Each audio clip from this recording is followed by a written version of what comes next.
RusAme reader, Song, and today I will be reading to you from Never Left by Plastic Bag 3207. Now, on to the prologue. America sighed as he set the last of the groceries in the back seat of his car.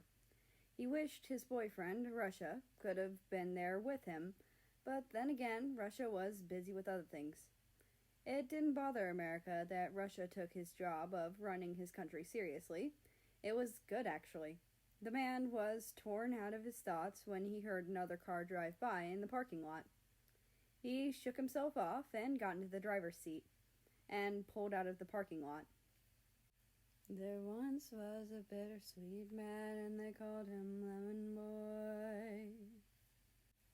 America sang along to one of his favorite songs, Lemon Boy by Cavetown. He was quickly interrupted by a call from Russia. He grabbed his phone and answered, turning it onto speaker. "Hey, what's up?" he asked. "Nothing much, just waiting for you to get home, which is why I called." America smiled at the sound of the taller's voice. It was deep, yet warm and welcoming. And, of course, there was a noticeable Russian accent. "I'm almost home. Just got off the interstate," he said. "Why, you miss me?" he teased.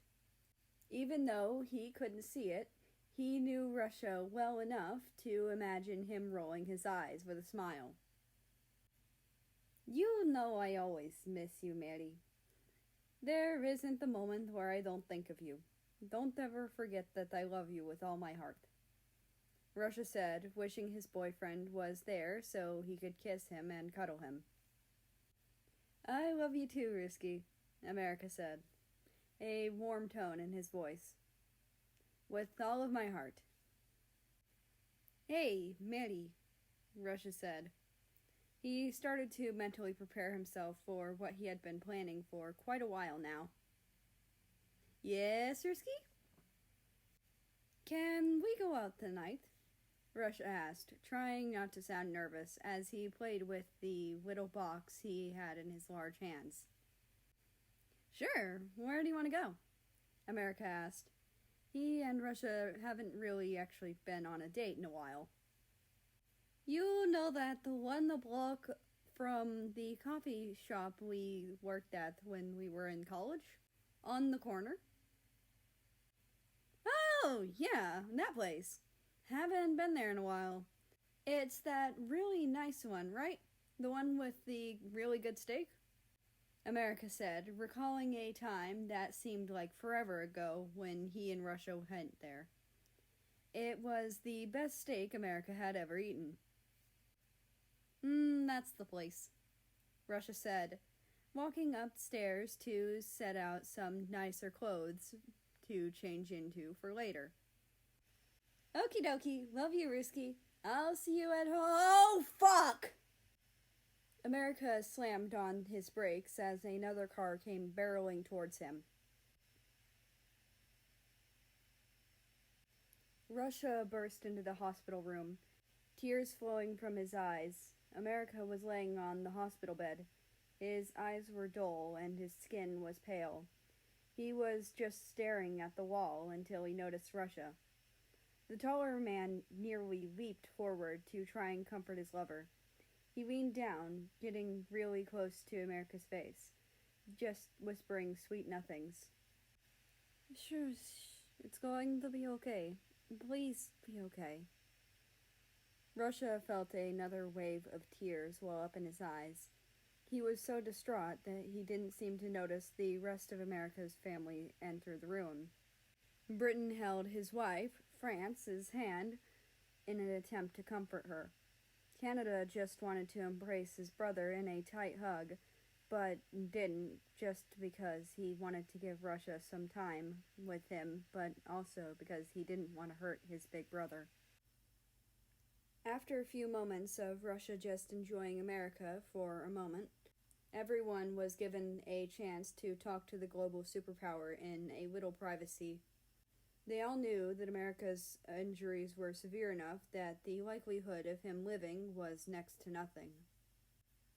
Britain and France were first. They reminded him of how much they loved him and how proud they were to see how far he had come. New Zealand and Australia told him that he would always be the coolest big brother that ever existed. Canada was barely able to make out any words. He couldn't stop crying, but eventually he managed to tell his brother that no matter what happened, he would always be the best sibling Canada could have asked for. Russia watched as America and Canada hugged. Finally, it was Russia's turn. He approached the dying country. "Mary, please don't go," he whimpered. "You can't leave me."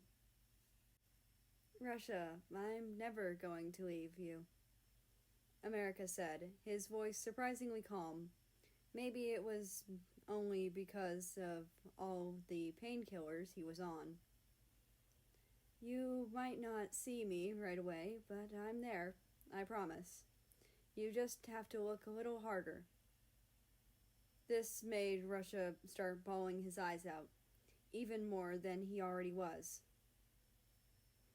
"Russia." "Yeah? I love you." I love you too, Mary." "Ruski?" "Yeah?" "Tell my family that I love them. Tell Canada that I'll still be there for him. Tell Australia he can get another pet spider. Tell New Zealand that she can get a kiwi bird.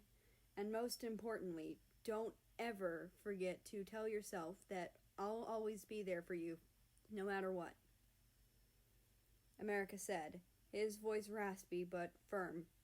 Russia nodded as he clenched America's hand with his. By now, the others were coming back into the room. "I will," Russia said, barely above a whisper, just before a machine started to beep, indicating that America's heart had flatlined. And that's the end of the prologue. Yeah, I can't say I hope you enjoyed, because there's no way in hell anyone enjoyed this. Anyway, I'd like to invite you to join the Discord, which is linked down in the description below. That being said, I hope you have a nice rest of your day, night, or whatever it is for you. Just enjoy your time. And I will see you tomorrow.